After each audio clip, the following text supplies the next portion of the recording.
Ralsina Stevenson says there are some things people outside of the city's foster care system take for granted.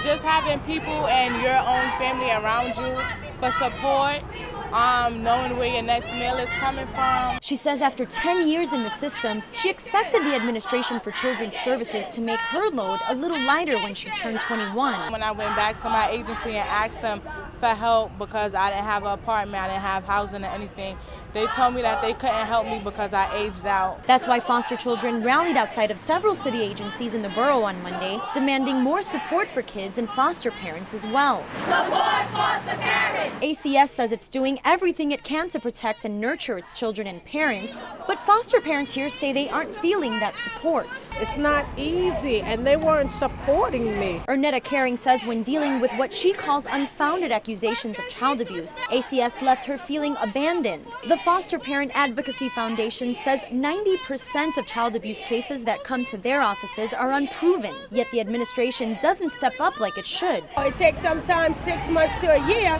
for a foster parent to get these false allegations clear. And sometimes they do not have the money to be able to afford to get an attorney. These protesters say they'll continue to rally at agencies across the city until ACS listens to their demands and makes some serious changes. On Atlantic Avenue, Yvette Feliciano, News 12, Brooklyn.